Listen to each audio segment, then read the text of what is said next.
empezar y doy la palabra entonces a Rebeca. Antes que nada, quiero agradecerles que estén todos aquí. Todos son amigos, todos son miembros del centro principalmente. Y habíamos pensado este evento para charlar con ustedes principalmente porque son quienes también dan vida, forma a la revista desde su fundación. Y creo que es indispensable, o bueno, creemos desde el equipo editorial, que era muy necesario invitarlos a que conversaran, que celebraran con nosotros y que pudiéramos charlar un poquito sobre la revista en general, las ideas que tienen, las perspectivas, un balance, como bien lo dice el título de este pequeño conversatorio, y pues más que nada bajo el pretexto del aniversario de la revista, ¿no? Quisiera comentarles que, bueno, en general esta revista, bueno, ha sido dirigida en general por miembros del centro, porque como bien el nombre lo dice, es el órgano oficial del centro. Y el día de hoy principalmente invitamos a investigadoras, investigadores técnicos que han tenido una relación muy cercana con esta publicación. Los invitamos precisamente por esto, porque han sido parte de su historia o porque la conocen bien desde distintos momentos de su trayectoria.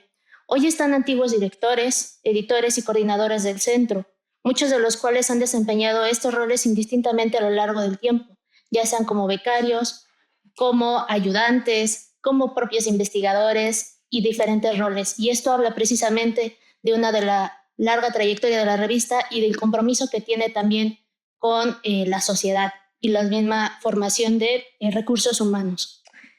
Creo que con estas experiencias, miradas y reflexiones van a surgir comentarios muy importantes y fundamentales porque su trabajo sin duda ha contribuido de manera directa a dar forma a la revista y llevarla hasta el lugar que ocupa hoy y que no es un lugar cualquiera. Quiero mencionar también que aunque esta día no contamos con dos de los miembros también muy importantes de la revista, que son la doctora Mercedes de la Garza y el doctor Mario Humberto Ruz, expresar las palabras que ellos mismos nos habían dicho, ¿no? Iniciar con esto, mencionando que esta publicación no solo ha sido testigo de más de 6 décadas de investigación, sino también un faro que ha iluminado nuestra comprensión del mundo maya. Sus páginas han dado voz a generaciones de investigadores y han preservado la memoria de un legado que sigue vivo. En cualquier caso, ambos nos desean que el evento sea todo un éxito y que esta celebración refleje la gran trayectoria de la revista. Y a nombre del equipo editorial, sinceramente esperamos que esta conversación hoy haga eco de estas palabras y que continúe el diálogo de la revista que ha mantenido a lo largo de su historia. También quisiera agradecer la presencia de la directora del instituto, la doctora Liliana Álvarez, que nos acompaña. Muchísimas gracias por estar aquí. También a nombre del equipo editorial, una disculpa, ha sido una organización muy apresurada, pero la verdad estamos muy agradecidos con su presencia porque también esto es no un informe, sino presentar qué es lo que hemos estado haciendo y que esté enterada hacia dónde queremos ir en general y que vea que el Centro de Estudios Mayas está muy involucrado también con la revista, con el instituto y principalmente con la UNAM.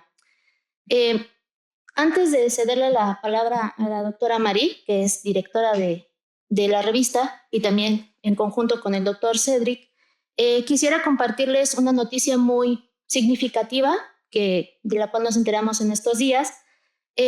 Recientemente salieron los rankings de CIMADO 2025 y Estudios de Cultura Maya ha logrado recuperar y consolidar su posicionamiento en el cuartil 2 después de algunos años en algunas disciplinas clave, que son antropología, ciencias sociales, arqueología. Valga decirles que en arqueología, la revista hoy en día ya se ubica nuevamente en el cuartil 2, tanto a nivel nacional como a nivel América Latina, lo cual nos coloca entre las publicaciones mejor evaluadas del país en este campo. De manera similar, en estudios culturales también se mantiene en el cuartil 2 en los ámbitos regional, nacional e internacional, confirmando un regreso sostenido a los niveles intermedios altos de impacto académico. Es especialmente destacable, y esto es desde los orígenes de la revista, el posicionamiento que tenemos en arqueología, artes y humanidades, donde la revista igualmente se mantiene en el cuartil 2 y se presenta, según este ranking, como la revista mejor posicionada de México en esta categoría. algo que este año se ha recuperado, y creo que esto no es solamente una labor propia del equipo editorial, sino también es reflejo de una calidad y solidez editorial, de un proceso de recuperación y fortalecimiento de su visibilidad académica, y sin duda resultado del trabajo colectivo de autoras, autores, dictaminadores, comités académicos y del equipo editorial, a quienes, sinceramente, incluido al Centro de Estudios Mayas del Instituto, extendemos un reconocimiento y un agradecimiento sincero por su compromiso y continuidad, lo cual sin este apoyo no podría ser posible que la revista siga en estos estándares, y esperamos que apuntale a más y podamos regresar, ojalá, no en un corto, pero sí en un largo plazo, a un cuartil 1, lo cual también refleja nuestro compromiso y que seguimos adelante, aún a pesar de ciertas dificultades que pudieran aparecer en diferentes ambientes. Yo aquí dejo mi pequeña introducción, les doy la bienvenida de nuevo y bueno, le dejo la palabra a la doctora Mari. Muchas gracias, Ribe, nuestra editora de la revista, que está haciendo un trabajo muy importante en conjunto con todo el equipo editorial. Queremos pensar que este aniversario no es solamente una conmemoración, sino también una oportunidad para pensar colectivamente que queremos que siga siendo central para la revista, que queremos transformar y qué espacios aún necesitamos abrir, ¿no? También me gustaría empezar con un agradecimiento a quienes han sostenido la revista desde la edición, su dirección, porque es justamente ese trabajo colegial lo que permite que hoy estemos aquí, ¿no? Y entonces yo quería explicitar un poco la dinámica que queremos el día de hoy, justamente dando la palabra a directores, a exdirectores y editores de la revista para justamente pensar colectivamente en un diagnóstico, ¿no? Pero también las perspectivas, ¿no? Que debemos pensar en conjunto para la revista. Entonces agradecemos justamente a todos ustedes que aceptaron colaborar en este aniversario justamente, y vamos a empezar, es un conversatorio en realidad, ¿no? Lo que queremos implementar el día de hoy, y entonces primero vamos a dar la palabra a Roberto, ¿no? Quien ha sido el que nos pasó la batuta justamente, ¿no? En esa transición para que nosotros aquí estamos trabajando justamente en conjunto con todo el equipo editorial.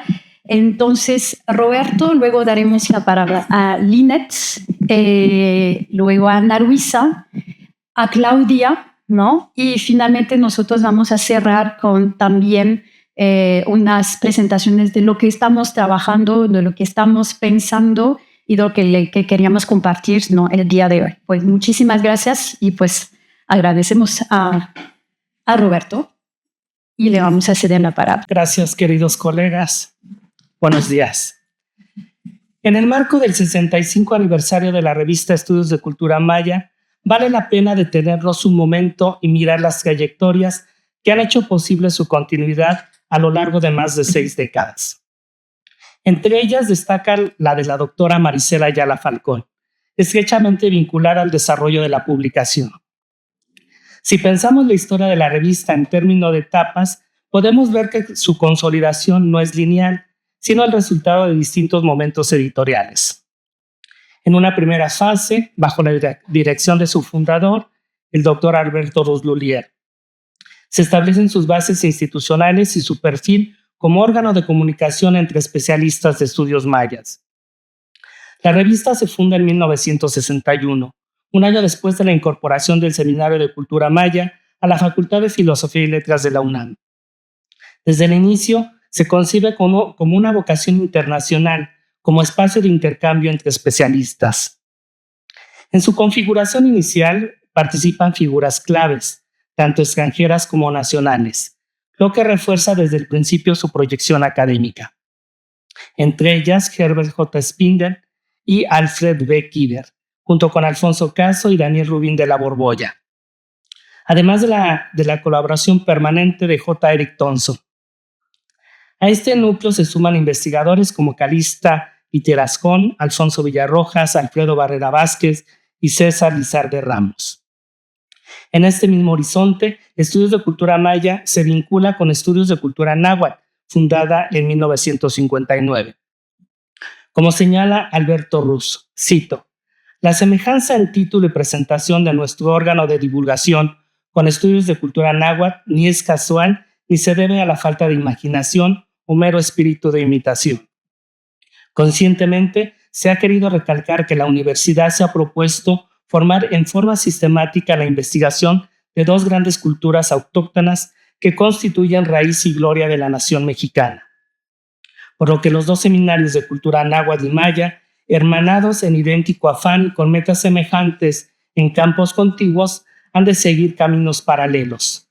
Para nosotros, en emprender la marcha, nos sirve de ejemplo la fructífera labor realizada ya por los investigadores del Seminario de Cultura Náhuatl, los doctores Ángel María Garibay y Miguel León Portilla. Hasta aquí el doctor Ruz.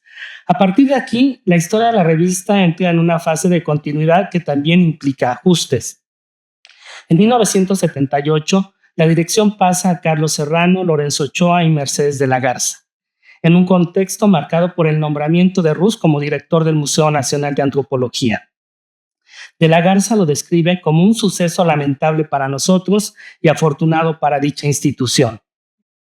Durante estos años, la revista se consolida como órgano de difusión del Centro de Estudios Mayas, fundado en 1970, y al mismo tiempo amplía la participación de especialistas nacionales sin perder su carácter internacional. Un momento particularmente significativo ocurre en el volumen 13, donde se anuncia el fallecimiento del doctor Alberto Ruz Lulier en 1979. Esto obliga, de alguna manera, a pensar la revista ya no solo como un proyecto fundacional, sino como una estructura que debe de sostenerse en el tiempo. En los años siguientes, vemos distintos ajustes. El volumen 19, coordinado por Gerardo Bustos, reconoce el trabajo del dibujante Carlos Ontiveros. Más adelante, Ana Luisa Izquierdo impulsa cambios importantes, renovación del diseño, incorporación de resúmenes bilingües y el formato a 2 columnas.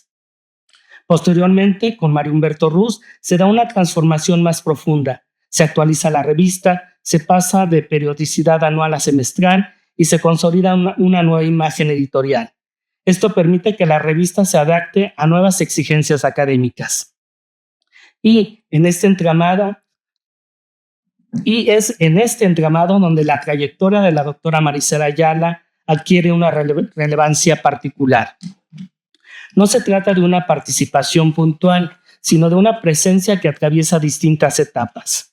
Su trabajo inicia desde épocas tempranas, en colaboración con Alberto Ruz, y se formaliza con la edición del volumen 6 en 1967.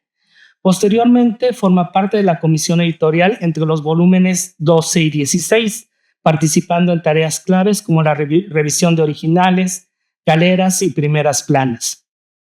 Más adelante coedita el volumen 22 junto con Laurelena Sotelo Santos y posteriormente asume la dirección editorial de la revista en 2007. Desde ahí impulsa la publicación continua de nuevos números, contribuye a consolidar su periodicidad y fortalece su presencia académica. Tras su fallecimiento en 2023, su labor se reconoce como uno de los pilares de la historia reciente de la revista. No solo garantiza su continuidad en momentos claves, sino que establece condiciones para su desarrollo posterior. En este sentido, su trayectoria permite ver algo más amplio, una forma de entender el trabajo editorial como compromiso con la continuidad institucional. En lo personal, mi incorporación a la revista se da a partir de la invitación de la doctora María del Carmen Valverde Valdés para colaborar bajo la dirección de la doctora Ayala. Desde el inicio fue evidente el rigor con el que concebía el trabajo editorial, especialmente en lo relativo al cuidado de la redacción. A partir de ahí se establece una dinámica de trabajo que permite avanzar en la actualización de la revista y en su consolidación en acceso abierto, ampliando su alcance. Y aquí quizá vale la pena detenernos un momento, porque su legado no se limita a los números publicados o a los cargos que ocupó, sino que se expresa en la formación de criterios editoriales y en la consolidación de un proyecto académico que sigue vigente. Hoy, a 65 años de la revista Estudios de Cultura Maya, ese legado forma parte no solo de su historia, sino de las condiciones que hacen posible su presente. Y en ese sentido, quizá valga la pena preguntarnos cómo ese legado sigue operando hoy en la revista y en quienes participamos en ella. Muchas gracias. Sí, lo sé. Lo que nos ha presentado Roberto nos abre un pequeño panorama muy rápido, muy concienzudo y creo que un poquito difícil de hacer porque son muchísimos años, como ya lo mencionamos. Y con esto podemos empezar a pensar algunas cuestiones de discusión y retomar esta última pregunta que nos dejó Roberto. ¿Cómo se sigue consolidando? ¿Cómo vamos? ¿Y cómo estamos pensando o repensando la revista? Creo que esta visión que nos ha dado Roberto, solamente alguien que ha estado inmiscuido en muchísimas etapas, creo que no lo podía dejar. Y atendiendo a esto y esta larga trayectoria de directores y diferentes coordinadores que han estado en la revista involucrados, a continuación será la doctora Linet, quien nos platicará un poquito y tal vez nos dé algunas preguntas, algunas reflexiones para poder dar pie a lo siguiente. Muchas gracias por la invitación. Buenos días a todos. Al igual que Roberto, pues yo voy a compartir algunas reflexiones un poco sobre la historia, el balance de los años más recientes en los que me tocó participar en la revista. Los 65 años de la revista Estudios de Cultura Maya representan un motivo de singular alegría para todos los integrantes del Centro de Estudios Mayas del Instituto de Investigaciones Filológicas de la UNAM. Y es que a lo largo de más de 3 catunes, como medio de comunicación oficial de nuestro centro, ha logrado mantenerse como un referente de alto nivel académico en su ámbito, gracias a la participación de numerosos colegas, entre ellos directores, editores y dictaminadores, así como los miembros de los comités, además, obviamente, de los autores de artículos, notas de investigación, documentos de archivo, reseñas y necrológicas. Al día de hoy, nuestra publicación constituye uno de los foros más destacados para la difusión de la investigación científica sobre los pueblos mayas del pasado y el presente. Una larga historia que ha implicado gran dedicación y muchas horas de trabajo, pero también la necesidad de adaptarse a las nuevas condiciones de las publicaciones científicas arbitradas y sus estándares de calidad. Y pienso que esta capacidad de adaptación, precisamente, ha sido uno de los principales valores de la revista, muchas veces ante las cambiantes políticas editoriales de nuestro país, pero siempre respaldada por el alto nivel académico y la originalidad de sus contenidos, rasgos que la han caracterizado a lo largo de sus 66 volúmenes hasta el día de hoy. Desde su creación, la revista se ha distinguido por su especial enfoque multidisciplinario, centrado en una importante cultura mesoamericana. En este contexto, sus contribuciones académicas han dado a conocer avances y descubrimientos en los estudios mayas desde muy diversas perspectivas de análisis, incluyendo la arqueología, la epigrafía, la historia, la etnología, la antropología física, la arqueoastronomía, la arqueobotánica y la arqueozoología, así como la filología, la lingüística y la literatura, por mencionar algunas de las más destacadas.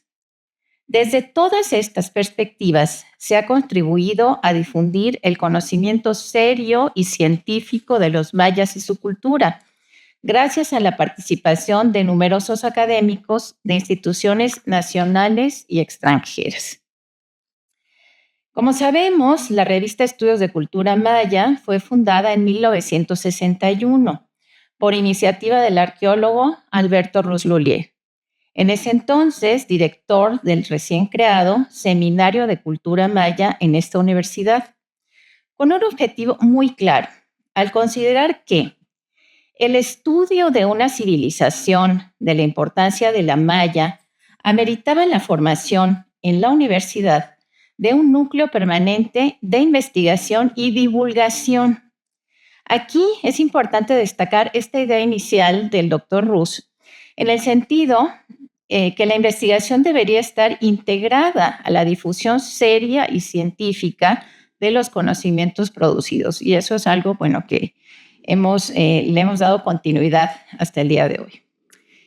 Por ello, desde sus inicios, el seminario se propuso llevar a cabo una gran cantidad de actividades que incluirían, cito, la investigación de campo y gabinete, la docencia, la publicación de obras, tanto de carácter especializado como de amplia divulgación a nivel universitario, la reedición de fuentes históricas, conferencias y discusiones de mesa redonda, en fin, las diferentes formas de contribuir a la adquisición de nuevos conocimientos sobre la vida y la cultura de los mayas, antiguos y presentes, y de darlos a conocer. Recordemos que en aquel entonces el doctor Rus contaba con pleno reconocimiento en el ámbito académico internacional por sus investigaciones de campo en el área maya, y muy especialmente a partir del hallazgo de la tumba del Templo de las Inscripciones de Palenque. Una gran ventaja, entonces, fue su estrecha cercanía con todos los investigadores activos en aquel momento en la región, que colaboraron gustosamente con su iniciativa, publicando sus hallazgos y resultados desde los primeros números de la revista, como lo ha comentado ya Roberto. Por mucho tiempo, los propios coordinadores del Centro de Estudios Mayas se desempeñaron como directores de la revista, que tenía una periodicidad anual, aunque posteriormente, entre muchos otros cambios, se dio la necesidad de designar a un director y un editor específicos para esta labor, con el apoyo del Departamento de Publicaciones del Instituto. Me parece fundamental destacar que la labor de divulgación científica desarrollada por la revista se ha consolidado en los últimos años gracias a la aplicación de un riguroso sistema de gestión editorial y de arbitraje por doble ciego, es decir, cada artículo debe pasar al menos por 2 dictámenes especializados anónimos antes de ser aceptado. Además, su amplia distribución a las principales bibliotecas e instituciones académicas le ha merecido un lugar destacado entre la comunidad. A partir del año 2010, con la doctora Marisela Ayala, se logró su ingreso al Índice de Revistas Mexicanas de Investigación Científica y Tecnológica de CONACYT, mismo en el que se mantuvo hasta 2017. Posteriormente, con la creación del nuevo Sistema de Clasificación de Revistas Mexicanas de Ciencia y Tecnología, nuestra publicación se ha ubicado en las posiciones Q1 y Q2, que representan los cuartiles más altos, como ya nos comentó Rebe, para las revistas de competencia internacional, gracias a sus elevadas puntuaciones en los principales índices bibliográficos por área disciplinar. Tales resultados han sido producto de la dedicada labor y la constante actualización del equipo editorial de la revista. Y aquí debemos destacar la labor de muchos colegas, de Marisela Ayala, de Claudia Báez, Roberto Romero, Mario Rus, bueno, por supuesto el equipo actual, que en los últimos años se han incorporado a las metodologías digitales con el fin de alcanzar una mayor difusión e impacto internacional de acuerdo con los múltiples cambios relacionados con los procesos de comunicación científica. Si bien la publicación tiene visibilidad electrónica desde 2011, con acceso abierto y gratuito a través del portal web del Instituto de Investigaciones Filológicas, no fue sino hasta finales de 2015 que se adoptó plenamente el uso de la plataforma de edición en línea, el Open Journal System o OJS. Desde entonces y de manera creciente, Estudios de Cultura Maya ha consolidado su presencia digital más allá de la edición en PDF, e incluyendo formatos abiertos como HTML o EPUB, en conjunto con la adopción del modelo de publicación semántica de marcación conocida como XML. Además de ello, debemos destacar diversas modificaciones y avances en aspectos fundamentales de la política y gestión editorial de nuestra publicación, entre ellos la renovación periódica del comité y el consejo editorial. Y bueno, debo decir que muchos de estos cambios fueron encabezados por el doctor Mario Ruz, para que la composición de estos comités refleje la diversidad de disciplinas, de instituciones académicas y países donde se desarrollan actualmente los estudios mayas. También la revisión de las normas editoriales, los criterios éticos, los formatos para la dictaminación, el cumplimiento de la frecuencia de publicación, que es un elemento esencial y que nos hace a veces correr muchísimo, el uso profesional de la plataforma de edición en línea y, sobre todo, pues, la presencia en los índices y bases de datos más relevantes, como Scopus, Latindex, etc. Además de la actualización constante en las colecciones de Cielo y Redalig. En este contexto, resulta fundamental expresar un merecido reconocimiento a nuestro dedicado equipo editorial, así como a los autores y dictaminadores, que a través de sus contribuciones y desde sus diversas disciplinas han permitido sustentar a la revista Estudios de Cultura Maya como un espacio privilegiado para el conocimiento científico sobre los mayas y sus diversas expresiones culturales. Muchas gracias. Muchísimas gracias, Linet. Pues sí, como se pueden dar cuenta, nos expuso la extrema complejidad, digamos, del proceso editorial de la revista antes de que los artículos se publiquen, ¿no?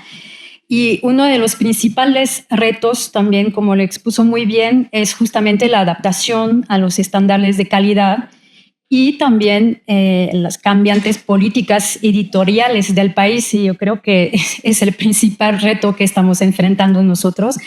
Y pues quisiera agradecer aquí una persona presente del público, que es Héctor López, ¿no? Por allá, que es nuestro corrector de estilo, y entonces es uno de estos aspectos que también les queríamos compartir el día de hoy, justamente sobre la adaptación y la normalización justamente editorial de la revista, pero más adelante. Ahorita queremos recibir a Ana Luisa Izquierdo, que es una testigo directa, digamos, del proceso de construcción de la revista, y entonces quisiera que nos compartiera un poco de sus vivencias. Muchas gracias. Hola a todos, estimados compañeros. Qué gusto que muchos de los del Centro de Estudios Mayas estén presentes aquí. Yo soy testigo presencial de los hechos por una razón. Tengo 77 años de edad y me acerqué al Centro de Estudios Mayas teniendo 21 años de edad. Tenía yo 21, entonces y acababa yo la carrera y me dirigí a la tesis Mercedes de la Garza. Después, entonces, gocé de una beca. El doctor Russo estaba en Francia y estaba a cargo del Centro Maricela Ayala. Entonces, ella me dio la oportunidad de ser becaria. Y después entré al Centro de Estudios Mayas en 1970. Entré como ayudante de investigador. Había una figura que ya no existe en la universidad y no necesitabas saber nada, no necesitabas más que la licenciatura y no necesitabas ni artículos, ni libros, no necesitabas nada. Entrabas así directito. En ese entonces, pues había posibilidades, la universidad no había crecido tanto y entonces era otra cuestión. Entonces, como testigo de los hechos y como además estudiosa de la figura del doctor Alberto Ruz, que por azares del destino caí por la Universidad de Texas, que me pidió ser codirector de una tesis de Elaine Shiley, que escribió sobre la vida del doctor Rus y sobre todo sobre el descubrimiento de la tumba de Palenque.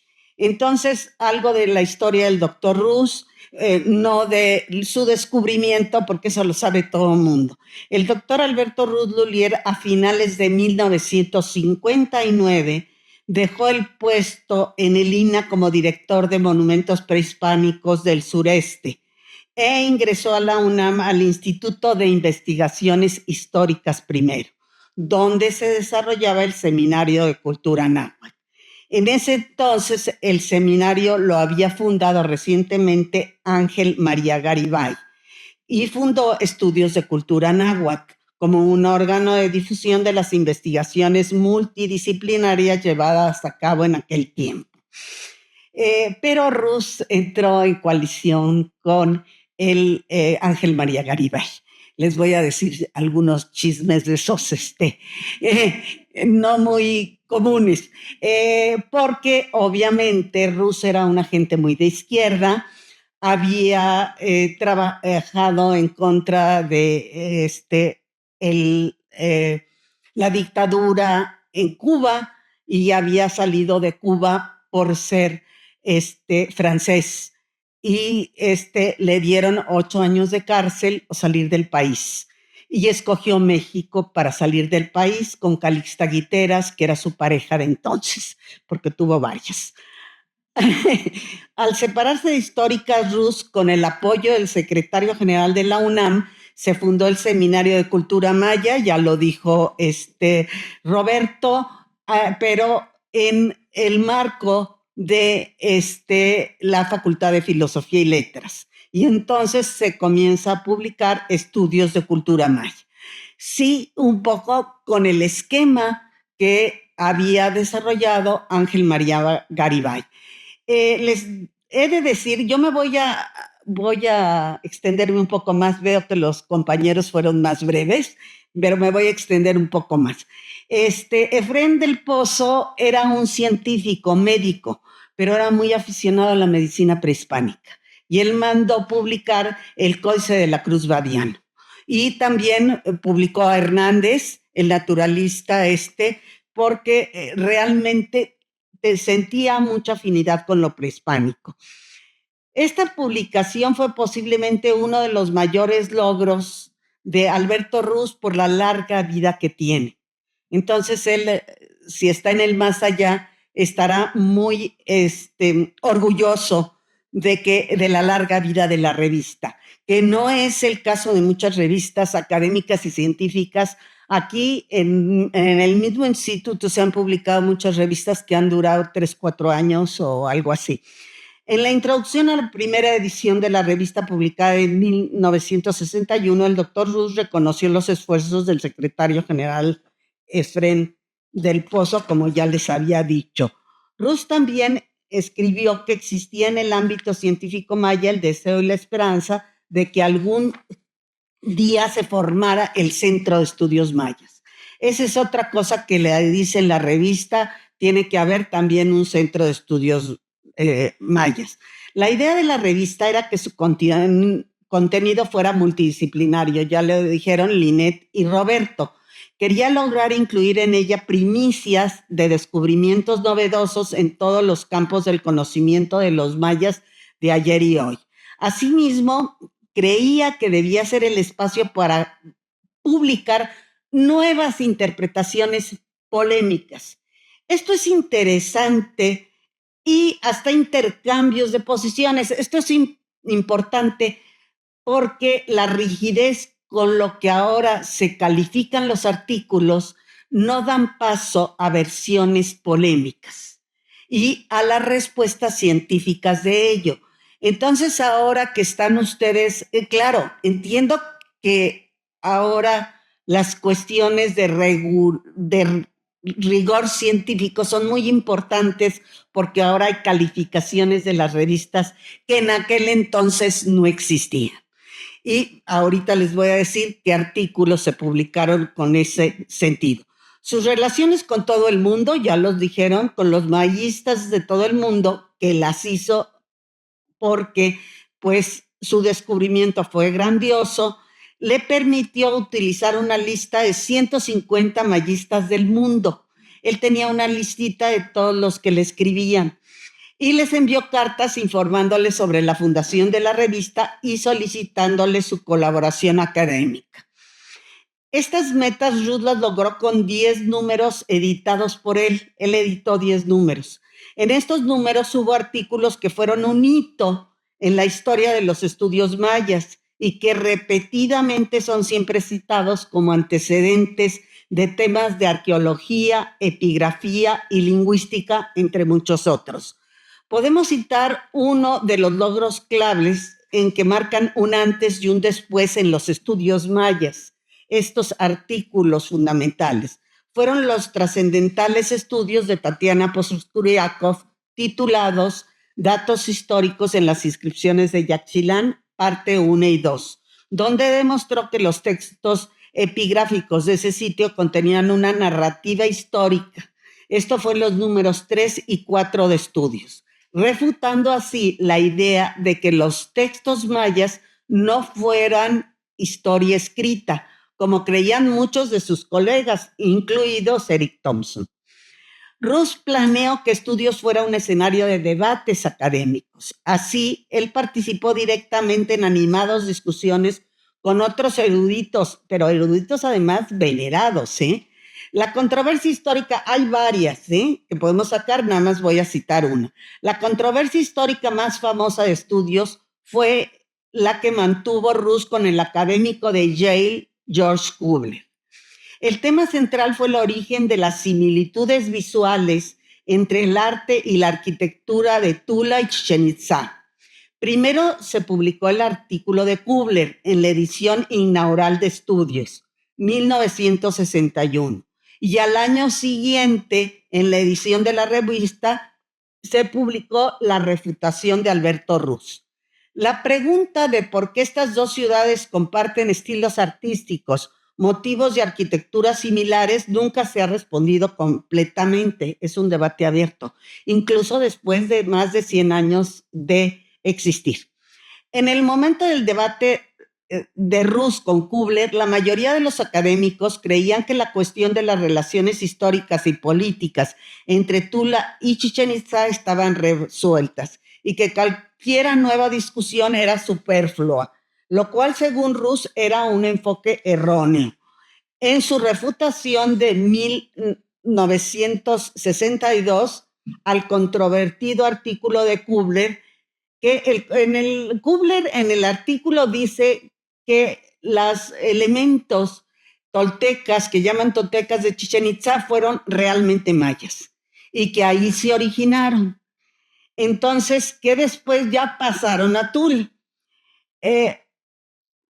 Entonces, el doctor Rus lo que le contestó sistemáticamente cómo fueron apareciendo esos elementos en el área maya y le dijo que algunos proceden de Tula y otros proceden de Teotihuacán y de otros sitios.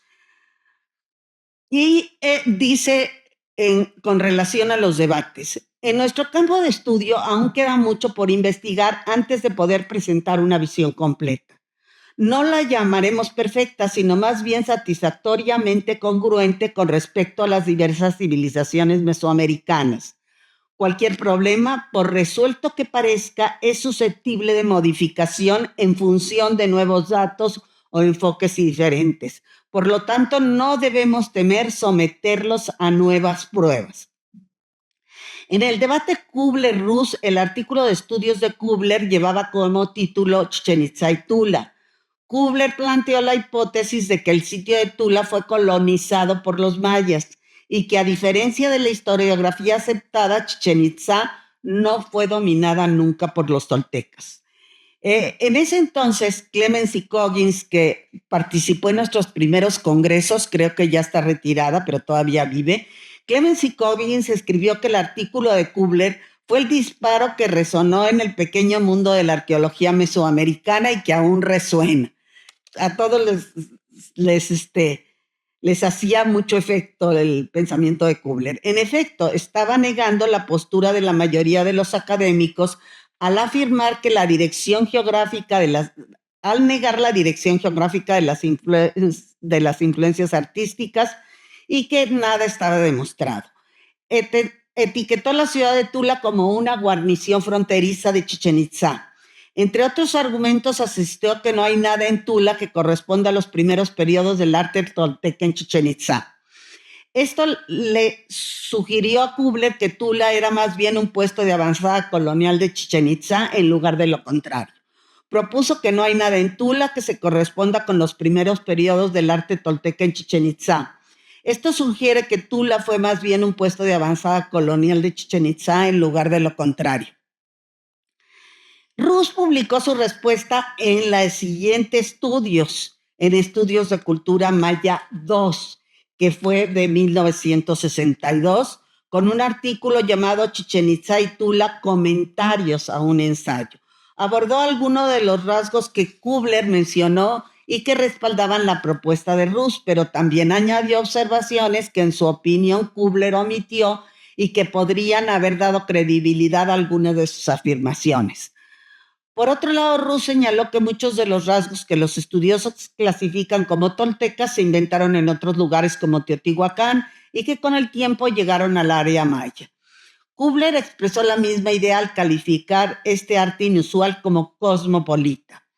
Más específicamente, Rus señala los siguientes rasgos que importaron de Teotihuacán, como la orientación astronómica de los edificios, el diseño arquitectónico talud-tablero, los ornamentos de los techos, la icónica serpiente emplumada, la procesión de carnívoros sedientos y las vasijas cerámicas con representaciones de Tlaloc, más antiguas que el periodo tolteca y provenían de otros lugares como Oaxaca, Petén y la región del Puno.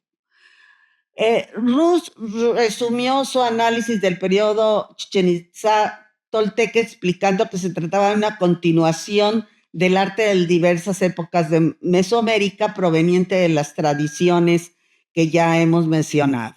Posteriormente, los toltecas modificaron estas tradiciones y los elementos artísticos siguieron evolucionando a medida que se extendían a otras poblaciones.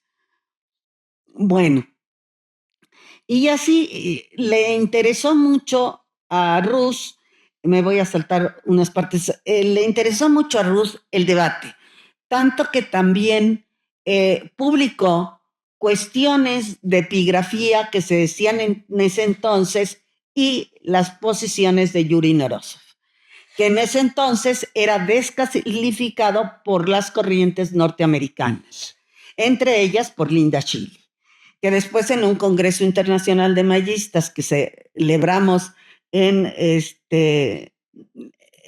Chetumal, en Chetumal, los juntamos a Linda Chile y a Yuri Norosov para que cada quien expusiera sus lecturas. Entonces, es muy importante ahora que Estudios de Cultura Maya cumple 65 años, que retome de alguna manera elemento que es los debates. Sin embargo, claro, entiendo que al ser muy rigurosos en calificar cada artículo, si no está dentro de la corriente general del consenso de los investigadores mayistas de todo el mundo, no es considerado válido, sino inválido. Entonces, sí, esta es una problemática que hay que trabajar. Bueno, muchas gracias. Eso es todo. Muchas gracias, doctora. Esta última propuesta que nos hace la estamos considerando, sinceramente estamos adelantando eso, porque precisamente vemos que esta tendencia hacia las discusiones se está quedando solamente en momentos afuera de la revista, en pasillos, en congresos, en las réplicas entre amigos, en alguna charla en un café o tomando una cerveza, no sé, pero son cosas que también nosotros hemos observado y le agradecemos mucho, doctora, porque es parte de la esencialidad de la revista y esperamos ojalá poder retomar ese rubro, proponerlo y ver qué pasa. Ya estaremos o esperemos trabajar en ello. Y para esto también vamos a darle paso a Claudia Margarita, a la maestra que ha también colaborado en varias ocasiones como editora y ha sido parte fundamental también de la revista en cualquiera de sus formatos, y creo que ella nos va a dar otra visión que también complementa no solamente lo que ha dicho la doctora Izquierdo, sino también lo que ha dicho la doctora Linet. La hemos invitado porque sigue siendo parte activa. De alguna manera sus experiencias nos han ayudado para seguir con esta gestión y plantearnos cómo va a ser a futuro la revista. Buenos días a todos. Pues ya todos me comieron el mandado diciendo un poco de todo, entonces sería muy repetitivo, pero bueno, desde mi perspectiva, en mi experiencia, les voy a comentar pues lo que me tocó a mí vivir durante todo este tiempo, o me ha tocado, y pues comenzar por decirles que pues hacia el año 2003 más o menos, cuando el doctor Ruz era coordinador del Centro de Estudios Mayas, me invitó a participar en la revista. Eso ya tiene 23 años más o menos. Y pues él me decía que lo acompañara en este proceso editorial, y a mí la verdad me agarró de sorpresa porque yo desconocía todo este proceso, entonces sí fue un tremendo susto para mí, pero no hay momento ni ocasión de decir pues que el miedo me venza, ¿no? Entonces había que enfrentarlo como fuera. Y al lado del doctor Ruz, que además había ya editado diferentes libros, pues para mí fue un aprendizaje muy grande. Y entonces en los siguientes años, desde el 2003 hasta el 2008, me tocó organizar los archivos de la revista, porque había documentos sueltos, pero no había volúmenes expedientes de volúmenes de la misma revista. Entonces me tocó entrar por ese lado y me tocó publicar con el doctor Ruz 3 volúmenes, del 26 al 28, 26, 27 y 28. El 29 ya me tocó sola en el año 2007, porque el doctor renunció y entró la doctora Carmen Valverde. Y posteriormente entraron, en aquel entonces todavía era maestro Roberto Romero y la doctora Maricela Ayala, ya como directora y como editor. Y me tocó con ellos hasta el 2010 colaborar como asistente editorial en un solo volumen.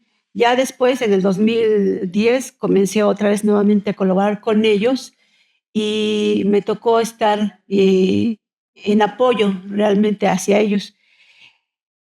Entonces, hacia finales, regresando con Mario Ruz, por ahí del año 2006, más o menos, cuando era presidente Felipe Calderón, comenzó a implementarse esta política de que las revistas fueran de acceso abierto y libre, sin pago, ni cobro para los que quisieran publicar, ni pago para los que quisieran consultar las revistas.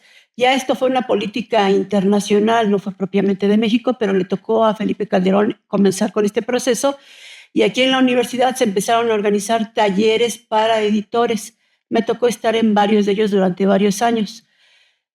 Pero el proceso ya para hacerse público de esta manera, como actualmente se conoce, tomó mucho tiempo, porque fue hasta la época de Enrique Peña Nieto, durante los años 2012 a 2018, que se empezaron a organizar los cursos para comenzar a utilizar la plataforma de editorial Open Journal System. También me tocó estar en ellas, también me tocó tomar esos cursos. Y entonces esta plataforma editorial es fundamental y es de la que yo principalmente quería comentarles, porque esta es, digamos, un parteaguas desde mi punto de vista de lo que era la revista antes, que era más de tipo doméstico, más local, se hacía aquí. Te paso el documento, me regresas me regresas el otro, reviso aquí por escrito, a esta diferencia que se hace utilizando esta herramienta, el Open Journal System, y comenzar a trabajar directamente en las computadoras, evitar utilizar tanto papel y tener directorios de árbitros especializados en las diferentes temáticas que la revista abarca. Entonces, fue así que, como les decía, este Open Journal es una plataforma editorial fundamental que como punto de partida ayuda a gestionar bien en línea cualquier revista científica, dando acceso libre a lectores y autores. Esta plataforma define muy bien el flujo editorial que incluye el envío, la recepción, la revisión por pares, la edición, la publicación en línea y la incorporación de metadatos básicos como son el título, los autores, los resúmenes, la bibliografía consultada y posteriormente se le agregan otras cosas como es el identificador de objeto digital, el DOI, que permite que cualquier publicación permanezca estable. Puede cambiar la página o lo que ustedes quieran, la dirección electrónica, pero teniendo el DOI, con eso es suficiente para que podamos recurrir a ver ese documento tantas veces como lo necesitemos, no como antiguamente que poníamos una dirección electrónica y había que poner la fecha en que se consultó, porque si no se movía y entonces si yo quería volver a consultar ya no podía porque en esa página no se podía. Entonces, la revista ya de por sí tenía una periodicidad anual. Tratamos de empezar a implementar que fuera bimestral y al paso del tiempo se fue logrando este proceso y también tuvimos ya un comité editorial sólido que sí ha ido modificándose, pero es un comité sólido con personas de diferentes áreas y de un estatus privilegiado en el área que les compete, sea arqueología, antropología física, social, etcétera.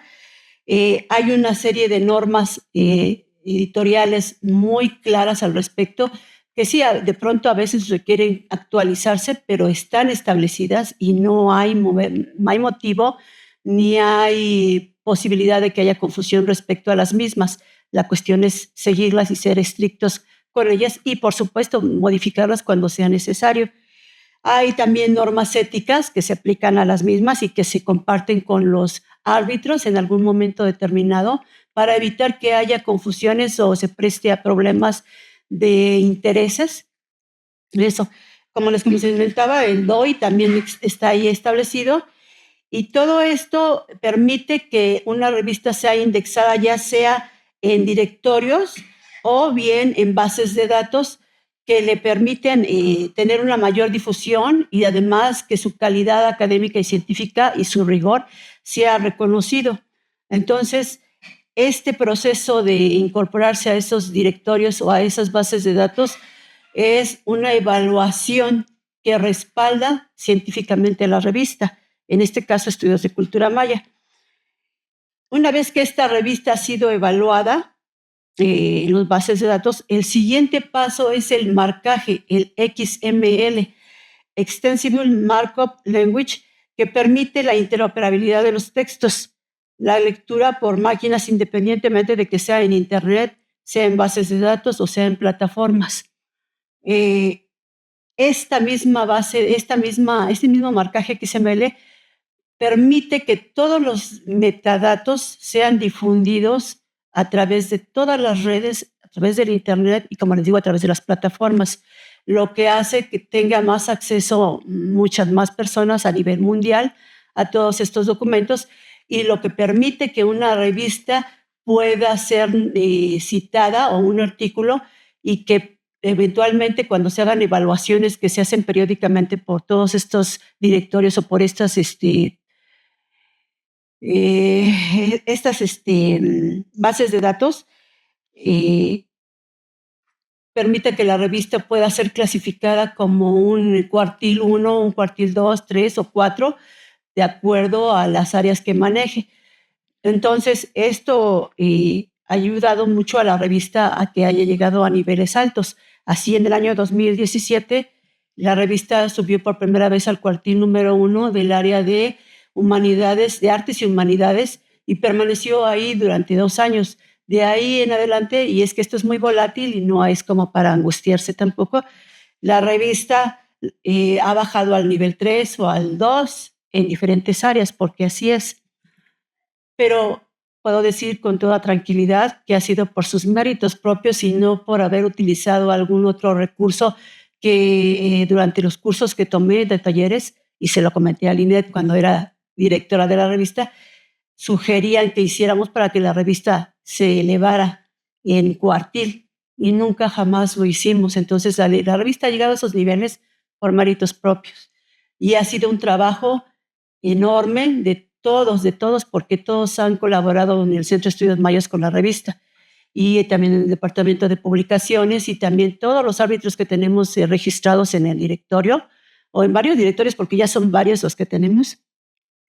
Entonces es importante desde mi punto de vista mantener este sistema, Open Journal System, funcionando para seguirle dando esa difusión a la revista, que de todos modos, no teniéndolo ahorita precisamente en mucho uso, está manteniéndose en niveles elevados, como son los cuartiles 2 de arqueología, de humanidades, de ciencias sociales, lo que permite que la revista siga teniendo visibilidad. Y yo, mi única observación es con respecto a eso, que todos colaboremos para que esto siga funcionando en este Open Journal System y para que el marcaje XML, que es el que permite que los metadatos se difundan, continúe haciéndose y continúe presentándose en la página de la revista, porque a partir de ahí pueden salir, de ese marcaje XML, se puede producir el marcaje HTML, que se puede ver en todo el Internet, permite los textos, permite hacer la lectura de los textos, y también se pueden generar con otro programa que se llama Calibri, el marcaje AZW3 o el EPUB, que también son para utilizarse en otro tipo de dispositivos, como los celulares, por ejemplo, ¿no? Entonces, mi experiencia es esa y yo lo único que quería mencionar es la importancia de mantener el OJS y de que porque todos le vamos a tener que entrar, porque además sí es muy cansado, pero es muy bonito. Y se aprende mucho y se conoce muchísima gente y todas las personas nos llegan a dar muchos tips muy interesantes que nos pueden servir para eso. Entonces, mi participación es breve, pero es eso lo que quería comentarles, a menos. Y aquí estoy para cualquier cosa que quisieran preguntar o comentar, aquí estoy. Gracias. Muchísimas gracias, Claudia.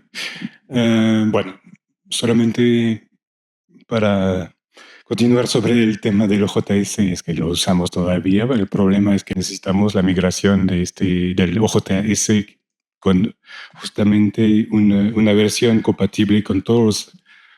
Muchas cosas que mencionamos, se habló también, bueno, podemos hablar también del ORCID y todo eso, de reconocimiento. Bueno, de hecho que ahora reemplazan las semblanzas como curriculares de los autores, que se puede implementar directamente en el OJS, pero no con la versión que tenemos. Bueno, esos son problemas también técnicos que tenemos que resolver y justamente por el momento no tenemos con quién hablar para mejorar eso. Pero sí, bueno, seguimos en eso y creo que, bueno, puedo pasar de la palabra a Mari. Sí. Para, sí, continuar con, bueno, quizás temas más como técnicos y hacia el futuro de la revista. Muchas gracias, Cedric. Sí, son varios retos, ¿no? Varios retos técnicos y también, bueno, como ya lo expusieron los colegas, de constante actualización, efectivamente, de la revista. Entonces, me tocaría exponer yo de manera muy rápida, porque queremos abrir también un espacio y dar la palabra también para varios aspectos de la revista que queríamos presentar. Me tocaría exponer pues las principales tendencias que observamos desde que entramos nosotros en la dirección de la revista hace 3 años. Pues un diagnóstico no tan profundo, ¿no? Pero a modo de reflexión, justamente. Y creo que pues vale la pena preguntarnos justamente qué ha sido la revista y pues los colegas que nos antecedieron ya lo expusieron muy bien. Pero también qué transformaciones del campo ha acompañado también, y esas son tendencias que queríamos compartir. A esta altura de la madurez de la revista, pues ella es un objeto de estudio en sí misma, ¿no? Lo que sería muy interesante que alguien retomara todo este proceso, ¿no? De la revista y de su construcción, pero pues lo que vemos todavía es que Science, desde sus primeras décadas, pues se consolidó como un espacio fundamental, ¿no? Para temas que ya son clásicos del área, ¿no? El mundo prehispánico, la religión, la epigrafía, la arqueología, la literatura maya colonial. Y ese núcleo sigue siendo esencial, ¿no? La revista se posiciona todavía como el canal privilegiado de la investigación arqueológica maya y sus disciplinas afines, y en este sentido pues representa una continuidad con la tradición histórica de sus inicios, ¿no? Y donde, y como ya los colegas lo han planteado, desde la multidisciplinaridad e interdisciplinaridad, ¿no? Que es un lugar de predilección. Sin embargo, pues el campo de los estudios mayas también, que es muy dinámico, ya no se define exclusivamente por estos objetos, y ya pues hay nuevas tendencias que se están consolidando, aunque todavía pues hay aquí también trabajos muchas veces interdisciplinarios, aunque todavía con varios retos para su publicación, ¿no? Entonces observamos una clara expansión temática hacia lo contemporáneo, hacia problemáticas sociales, políticas y lingüísticas del presente, ¿no? Muchos temas relacionados, por ejemplo, como la vitalidad de las lenguas, pero son todavía temas muy marginales, ¿no? Y en menor grado aún, pues, estudios históricos que son principalmente versados en lo colonial. Ahí es una pregunta abierta para los historiadores del centro, ¿no? Entonces, en los últimos volúmenes podemos tener temas como juventudes mayas, ¿no? Dinámicas y vínculos socioterritoriales, ecología, que sí hay sean trabajos que nos han llegado mucho, estudios atravesados por problemáticas de género, ¿no? Salud, migración, diáspora, con cambios evidentes en los marcos interpretativos, ¿no? Este desplazamiento no implica una ruptura, sino más bien efectivamente una reconfiguración del campo donde pues el pasado tiene que dialogar con el presente, ¿no? Y entonces, sin embargo, estos cambios temáticos también implican algo más profundo acerca de quién produce el conocimiento, ¿no? Y desde qué lugar. Esta apertura todavía sigue bastante desigual, y eso refleja que en el campo todavía mantiene ciertas jerarquías internas, ¿no? Hay campos como la lingüística, por ejemplo, o la producción contemporánea desde autores mayas que todavía siguen marginal, ¿no? Y pues, también presentan otros tipos de retos que Cedric se va a enfocar mucho más en su exposición, ¿no? Como las políticas lingüísticas, ¿no? Que tendríamos que pensar. Entonces, la revista no es solo un lugar donde se reflejan estas tendencias, sino también, y ahí sí, pues hay varias ideas que ya confluyeron aquí, puede ser un espacio que las articule, ¿no? Que las acompañe, incluso que las impulse, ¿no? Porque pues obviamente la revista es el órgano oficial, es una ventana, digamos, de la investigación maya, ¿no? Y en este sentido, pues el reto es profundizar no solamente en temas, sino en enfoques y actores, ¿no? Incluso desde instituciones no centrales. Ya que se trata de un campo altamente dinámico y en constante actualización, pues en este caso, en lo que nos tocó de la dirección, abrimos nuevos rubros, ¿no? Como, por ejemplo, nuevos hallazgos, ¿no? En realidad ese rubro lo abrimos nada más para Octavio. Pero bueno, obviamente está volcado hacia lo arqueológico, pero no solamente. Entonces es una invitación para los demás colegas, y también el rubro de notas de investigación, ¿no? Que tiene, y eso es importante en lo que se acaba de decir, que es un rubro obviamente más acotado que un artículo, justamente para fomentar nuevas colaboraciones o nuevas discusiones. Y entonces aquí sí está totalmente ligado con lo que acaba de decir Ana Luisa, justamente, ¿no? De que efectivamente la revista tiene que seguir siendo un espacio de diálogo real, ¿no? Y entonces efectivamente estos derechos a réplica pues ya no están, ¿no? Y eso lo vemos mucho más, por ejemplo, en el marco de los dictámenes, que también es todo un arte, ¿no? De hacer dictamen, no está reconocido suficientemente, y entonces es muy difícil para nosotros en los últimos años encontrar a personas que quieran dictaminar. Y cuando efectivamente lo llevan a bien esta tarea de la dictaminación, ahí hay discusiones que en realidad son muy interesantes y que finalmente no aparecen ahí digamos, en la producción final de los artículos, ¿no? También estamos pensando, y eso más en calidad de perspectivas, ¿no?, en literaturas mayas contemporáneas, porque efectivamente estamos pensando que es que toma el pulso, digamos, de las transformaciones radicales de las sociedades mayas, ¿no? En la actualidad, ¿no? Y, por ejemplo, otro rubro que ya no se alimenta tanto, y pues queremos saber por qué también es documentos de archivos, ¿no? Que hace muchos años que ya no nos mandan nada al respecto.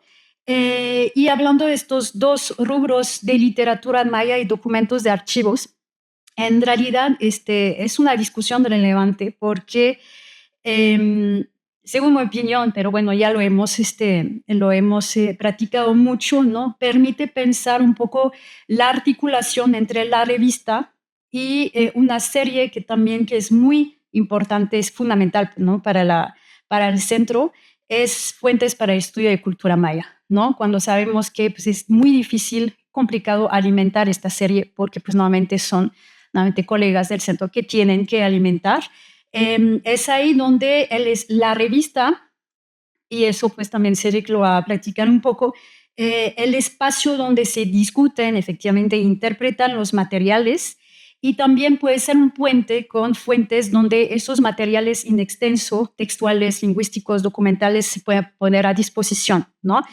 Y aquí hay una oportunidad muy clara, ¿no?, de que la revista no solo publique análisis, sino que también alimente activamente la producción y la circulación de fuentes, ¿no? No sé cómo podríamos pensar en puente o la articulación entre estas distintas producciones, incluso para reactivar fuentes que, bueno, aparte de Mario últimamente, nadie ha podido publicar ahí. Entonces sí, reitero que lo queremos como un espacio de diálogo real, ¿no? Y entonces en ese sentido fortalecer su aspecto colegial, ¿no?, que es el órgano del centro, pero también que está en comunicación directa con la comisión editorial del CEM, y ahí sí vamos a regresar a la problemática de las normas editoriales. También ampliar su red de colaboradores y dictaminadores, ¿no?, como pues mejorar su alcance y la internacionalización, ¿no? Lo que es transversal a estas problemáticas son efectivamente los retos acerca de las complejas políticas lingüísticas, ¿no?, lo que toca a las lenguas mayas, y también editoriales, ¿no? Entonces yo dejaría dejaría la palabra a Cedric justamente para que nos explique un poco lo que estamos observando y los problemas que enfrentamos, ¿no?, al momento de la normalización de estas normas. Gracias. Me gustaría detenerme un momento en un aspecto que me parece central para pensar el presente y el futuro de la revista, el lugar de las lenguas mayas y más ampliamente el lugar de la producción de datos primarios. Estudios de Cultura Maya no solo difunde interpretaciones sobre el área maya, también es un canal para poner a disposición materiales de primera mano, textos en lenguas mayas, ejemplos lingüísticos, documentos editados, corpus breves, materiales textuales y datos que no solo sirven para sostener un argumento, sino que también pueden seguir siendo útiles para investigadores posteriores, investigaciones posteriores. En ese sentido, la revista no solo interpreta el mundo maya, también contribuye a documentarlo. Y me parece que ese papel podría y quizás debería fortalecerse todavía más si pensamos en nuevos rubros y en nuevas formas de dar cabida a materiales en lenguas mayas. Esto enlaza directamente con lo que ha dicho Mari. Si queremos hacer de la revista un lugar no solo para los antiguos mayas, sino también para los mayas contemporáneos, no basta con ampliar los temas, también tenemos que pensar cómo vamos a recibir, presentar y editar materiales en las lenguas en los que las lenguas mayas ocupan un lugar central y no marginal. Y ahí me parece que la antropología y de manera más muy especial la lingüística plantean un reto muy específico. Tenemos que tomar decisiones más claras sobre la política lingüística de la revista. Y digo política lingüística porque aquí no se trata simplemente de corregir detalles formales, En una revista como la nuestra, cada palabra maya importa. Cada una puede constituir un dato filológico, dialectal, histórico, semántico o epigráfico. Por eso lo que a veces podría parecer anecdótico no lo es en absoluto. A veces en el marco de la multidisciplinaridad, investigadores que no manejan directamente las lenguas mayas en cuestión emplean términos mayas tomados de bibliografía secundaria o de fuente transmitidas de manera poco crítica. Y eso puede tener consecuencias importantes. Pienso, por ejemplo, en el famoso topónimo de los antiguos mayas Huintenaj, que en varios trabajos termina convertido en las casas de los dardos, a partir de una fuente doblemente errónea que da en chol Huintie como arco y flechas, y de ahí flechas y luego dardos para el contexto del periodo clásico, pero el problema es que Huintie no existe en chol. Lo que tenemos es Huintie con la sexta vocal, que viene históricamente de guante, forma documentada también en cholti, y que en ambas lenguas significa arco de flechas y no arco y flechas. Es decir, a partir de una cadena de pequeñas imprecisiones se termina construyendo toda una interpretación que en realidad queda inválida. Este tipo de ejemplo muestra muy bien que no estamos hablando de un detalle menor, sino de la fiabilidad misma de la interpretación académica. Y hay ejemplos todavía más elementales, pero igual de reveladores. No es excepcional encontrar artículos donde una misma palabra en una lengua maya aparece escrita de tres o cuatro maneras distintas dentro del mismo texto. Y cuando no se tiene plena conciencia de que un saltillo o un acento son centrales en la transcripción de una palabra maya, se termina hablando de vellos púbicos, chom, en lugar de los sopilotes, chom. El ejemplo da risa, sí, pero justamente por eso deja ver con mucha claridad el problema. Una marca gráfica mínima puede cambiar completamente el sentido de una palabra. Y es la razón por la cual me parece que uno de los grandes retos lingüísticos y editoriales de una revista sobre el área maya consiste en asumir que esta cuestión no es secundaria ni puramente técnica. Afecta directamente la seriedad de la revista. Si el prestigio de la revista y su estatus internacional nos importan, tenemos que ser especialmente rigurosos y consistentes también en este terreno. Y eso también repercute en su visibilidad, en su posicionamiento, perdón, lo siento, y en el fortalecimiento de su prestigio académico. Hasta ahora, esa exigencia de cuidado lingüístico se intenta aplicar en la medida del posible, no sin costo, mandando a dictaminar cuando es posible a colegas que manejan la lengua utilizada, cuando no lo es, extrayendo los términos problemáticos de artículo para consultarlos aparte con un colega, y aprovecho para agradecer mucho a Rodrigo para su apoyo, que sea como dictaminador y consultante también para el Mayocateco. Y en otros casos lo hago yo mismo, aparte de mi propia base de datos, y recurriendo a las fuentes más fiables posibles para averiguar, cada palabra, y también, con todo el equipo al averiguar y cotejar si los autores tomaron en cuenta todas las recomendaciones, y a veces eso puede requerir varias como solicitudes de cambio a los autores.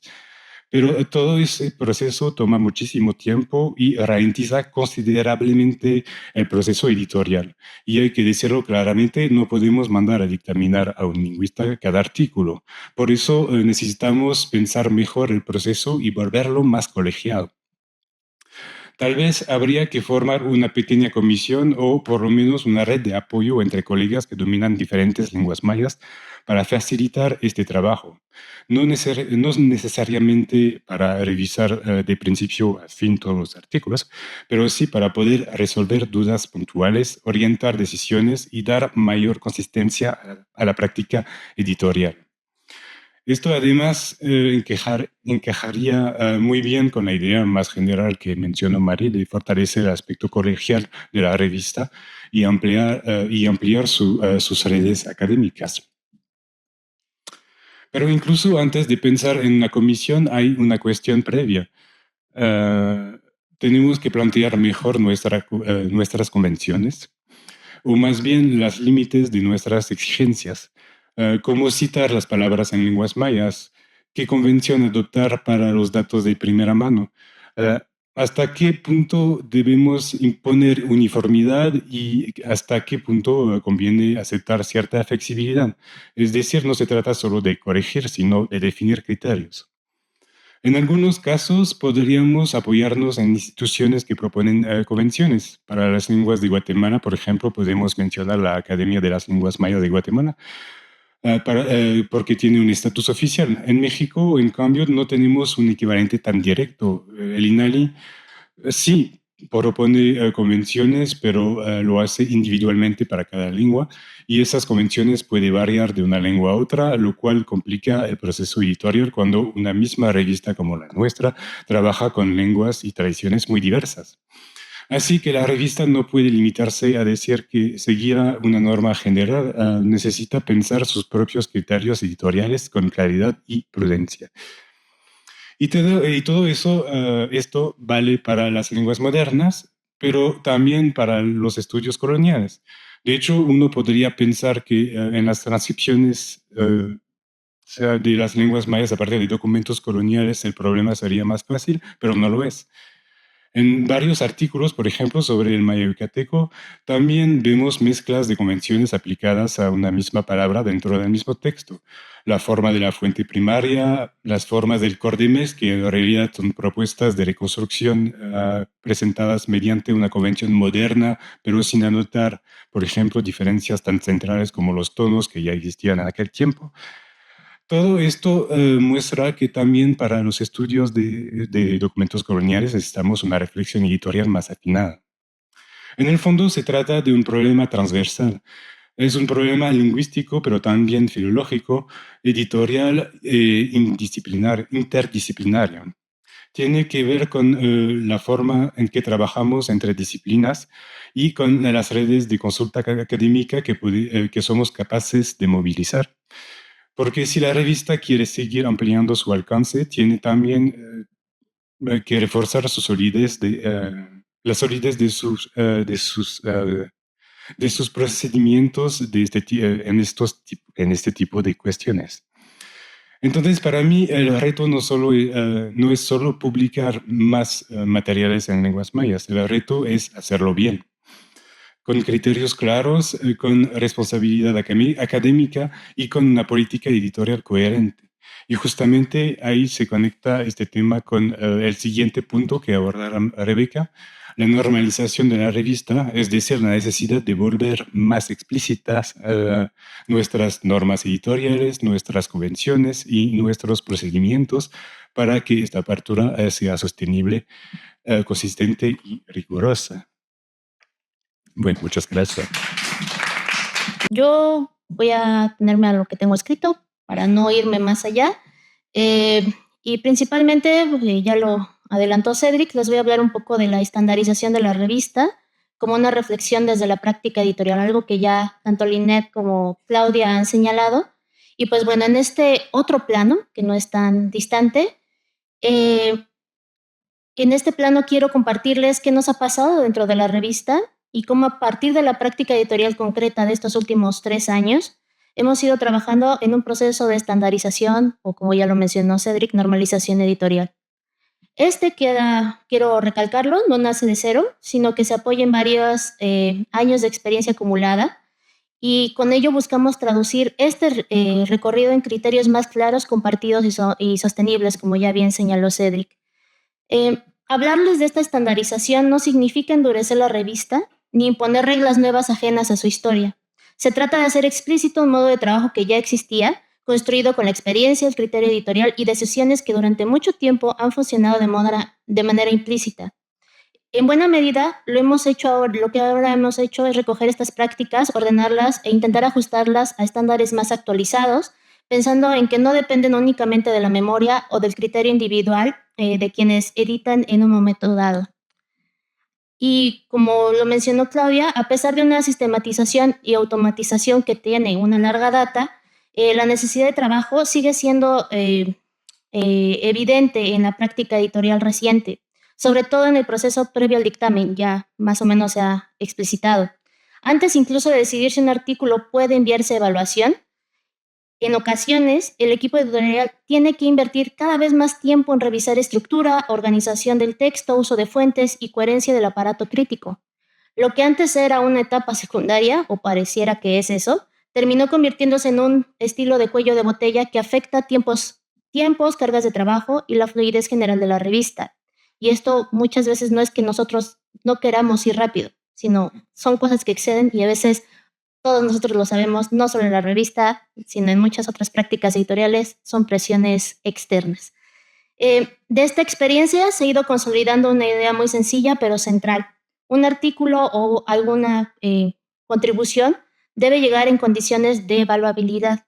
Y esto no tiene que ver con el tema ni con la disciplina, sino con la forma editorial del texto. El problema tiene que ser identificable, el argumento se tiene que distinguir y que el uso de fuentes principalmente tiene que ser claro. Y esta exigencia no es nueva, ya lo venimos platicando. La práctica editorial ya lo reclama.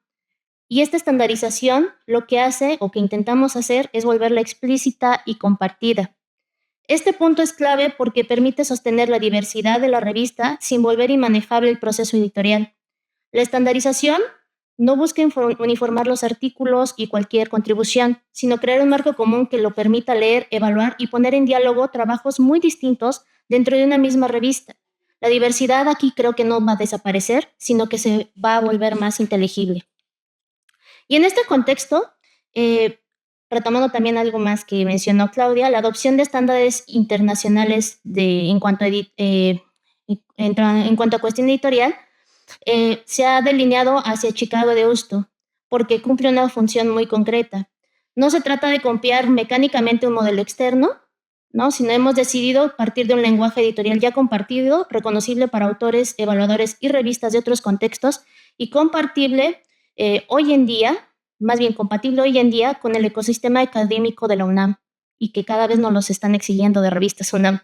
En muchos casos, este trabajo ha implicado revisar cómo se estaban haciendo ya las cosas y ajustarlos a los criterios ya más actualizados, claro, sin perder esta especificidad de la revista. Y también lo comento, esto ha sido platicado desde que estaba el doctor Roberto Romero y cuando entré a apoyar un poco a Carlos Conover es algo que ya también le preocupaba por parte de los dictaminadores y que también he platicado tras bambalinas con Claudia.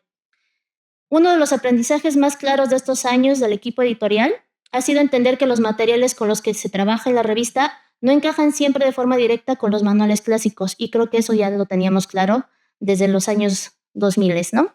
Por eso una parte sustantiva del proceso ha sido consistente y en adaptar conscientemente este marco, definir convenciones propias y extender el estándar para dar cuenta de la complejidad real de los artículos y las contribuciones, porque la manera y los archivos, las fuentes con las que estamos trabajando se han diversificado de una manera increíble.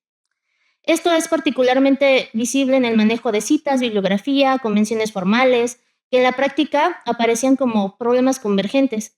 Hasta hace algunos volúmenes era frecuente que las formas de citar variaran entre artículos, y esto no es un reproche, simplemente es parte de la práctica editorial. Los autores resolvían según sus tradiciones disciplinarias, la edición se ajustaba o se ha estado ajustando en medida de lo posible y aún así quedan inconsistencias, lo normal. Incluso ocurre que en una misma obra pudiera aparecer citada de manera distinta en diferentes artículos del mismo volumen, o que no hubiera correspondencia entre el cuerpo del texto y la bibliografía final. Estos simples ejemplos, pero también es parte de los tiempos editoriales y las presiones que a veces no nos permiten detenernos poco a poco y obviamente estaría casi imposible de completar a cabalidad, pero eso es lo que intentamos estandarizar, prevenir principalmente. Esta situación se vuelve más compleja en contribuciones que integran múltiples tipos de fuentes, ya sean bibliográficas, archivísticas, testimoniales, visuales, incluso digitales. Pero esto no siempre se trabaja con el mismo nivel de cuidado y sistematicidad por los propios autores. Esto también es una propuesta de hacer más responsable a los autores, porque la carga editorial se va casi hacia nosotros. Y esto también, como propios autores, creo que tenemos que hacernos responsables porque es parte de lo que decimos, más allá de lo que investigamos, sino cómo lo decimos, para quién lo decimos y con qué finalidad, ¿no? Estos temas creo que son muy metas, pero bueno, son parte de estas reflexiones. En estos casos, la necesidad de criterios más claros no ha surgido solo desde la edición. Es señalada de manera reiterada por los dictaminadores, quienes piden mayor consistencia para poder evaluar con claridad los argumentos y el aparato crítico. De hecho, cada vez es más frecuente que los evaluadores soliciten explícitamente a los autores atenerse a las normas editoriales publicadas. En los últimos 2 números se nos han regresado aproximadamente 2 o 3 artículos simplemente por eso. Las contribuciones son muy valiosas, pero los dictaminadores dicen, si esto no se cumple, leímos las normas editoriales, si no se cumple, va de regreso. Entonces no podemos permitir que contribuciones muy valiosas, discusiones que se mantienen, queden al margen, ¿no? Esta estandarización responde justamente a este conjunto de problemas, no para imponerles una uniformidad mecánica, que es imposible, sino para evitar que cada contribución tenga que inventar sus propias soluciones y para asegurar coherencia dentro de cada texto, entre los textos de un mismo volumen y a lo largo del tiempo. Esto es fundamental para la claridad, la evaluación académica y la construcción de un archivo sólido. Todo este trabajo se ha apoyado en una definición editorial de fondo que se ha vuelto especialmente clara en estos años. La revista no solo publica interpretaciones, y creo que ya lo hemos platicado a lo largo de este tiempo, también organiza, produce y preserva un archivo. No es lo mismo mencionar una fuente que ponerla a disposición, aludir a datos que explicar cómo se accede a ellos, integrar un material al texto que presentarlo como respaldo documental. Establecer criterios claros, o explicitarlos más bien, para estas decisiones forma parte de una responsabilidad editorial construida históricamente, pero hoy queremos dejar más asentada. Algo similar ocurre con las convenciones editoriales en un sentido amplio. Estructuran los artículos, uso de títulos, subtítulos, manejo cursivas, comillas, tablas, imágenes, cuestiones formales. Pero estos no son detalles menores, constituyen la arquitectura formal de la revista. En la práctica reciente, también aquí, vuelvo de nuevo a los evaluadores, han sido claros al señalar que estas convenciones no son un asunto de adorno, sino una condición para poder leer y evaluar adecuadamente los trabajos. Todo esto conecta con algo más amplio. Nuestra revista cuenta con una trayectoria larga y un prestigio consolidado que ya no puede operar solo por una autoridad simbólica. Necesita también autoridad procedimental. La explicitación de criterios permite justificar decisiones ante evaluadores externos, comités académicos y agencias de indexación, y fortalece la autonomía editorial de la revista al tiempo que nos facilita el diálogo con autores y dictaminadores internacionales. Y esta explicitación es más que nada interna, más allá de los autores. Esta es una segunda fase, pero es más hacia la manera procedimental de trabajar en la revista. Este proceso creo que no se concibe como cerrado. La experiencia de los últimos años nos ha mostrado que persiste la necesidad de seguir diversificando perfiles disciplinares y trayectorias académicas que ya venimos platicando, así como revisar los criterios conforme cambian las formas de producir el conocimiento. La estandarización no congela la revista, me parece que le permite transformarse con coherencia. Este trabajo tampoco lo podemos separar de su dimensión institucional y colectiva. La relación con el instituto, el trabajo sostenido del equipo editorial y la transmisión intergeneracional, que me parece importante, del saber editorial, ha sido centrales en esta etapa en la que nos encontramos. Hoy en día los criterios funcionan también como un dispositivo de memoria institucional, porque no solamente se han empleado para la revista, también funcionan para otras publicaciones del centro, que registra decisiones y prácticas para que no dependan exclusivamente de personas o coyunturas específicas. Estamos apuntando a seguir a largo plazo. A lo largo de sus 66 volúmenes, Estudios de Cultura Maya se ha consolidado como algo más que una revista especializada. Su trayectoria muestra un proyecto editorial, y esto es importante, que no solo acompaña el desarrollo de los estudios mayistas, sino que funciona como uno de los espacios donde ese campo ha aprendido a pensarse y afinar sus formas de producción de conocimiento. La selectividad de la revista no responde a exclusiones arbitrarias, sino a una forma de posición intelectual clara. El mundo maya se aborda como un campo de problemas históricos, sociales, materiales, lingüísticos, pero que todos exigen análisis situados y metodológicamente controlados. En los artículos más recientes se advierte una mayor atención a los límites de la evidencia, a la justificación de las decisiones analíticas y a la delimitación de los alcances interpretativos, así como una presencia más sostenida del mundo maya contemporáneo en diálogos con larga duración. También, como una manera de cerrar todas estas observaciones, Hemos visto un desplazamiento a una organización centrada en problemas. Los artículos dialogan porque formulan preguntas claras, delimitan sus corpus y hacen visible el proceso analítico, no porque compartan mecánicamente un sitio o un periodo. La coherencia de cada volumen se construye a partir de la densidad intelectual de los trabajos y de una manera compartida de aproximarse al mundo maya. Estas tendencias ponen a prueba los criterios editoriales y al mismo tiempo las actualizan. La revista cambia, pero lo hace, considero yo, con memoria. Organizar todo esto en criterios explícitos es, en último término, un acto intelectual e institucional de primer orden. Yo ya estoy pensando en la revista como una institución. Permite que la revista siga cumpliendo su función histórica, no solo registrar investigaciones, sino actuar como un espacio central de mediación, articulación y proyecto del conocimiento en un campo que continúa transformándose.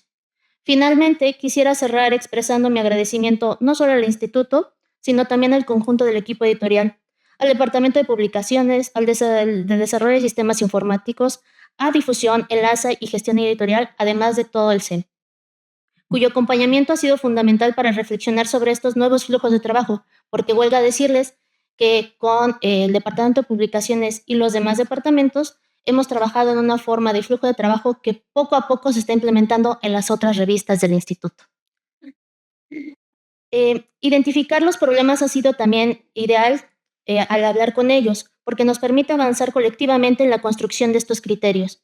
Y esta construcción ha sido a partir también de diálogos con Marisol, por ejemplo, con Carlos, con los antiguos directores, con Claudia, pero también con nuestro actual editor, que es Héctor, también con los formadores, porque ellos nos muestran cosas que no vemos y que dejamos pasar de largo. Y me disculpo por lo extenso de esta intervención, solo espero que podamos conversar con todos ustedes varios de los puntos aquí planteados y que también han tenido a bien apuntar todos ustedes. Muchísimas gracias.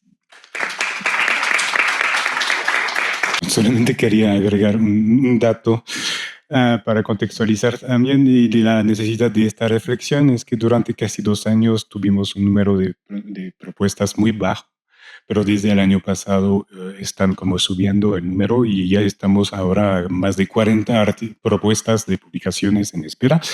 Así que todo se vuelve, bueno, más como tenso y justamente de ahí esta reflexión y cae muy bien para quizás darnos ideas para mejorar el procedimiento. Muchas gracias por su presencia y participación. Este es un espacio de discusión a futuro, ¿no? Y entonces, repetimos, es un órgano de difusión, pero colegial también, y en algún momento les va a tocar a todos pasar por la dirección.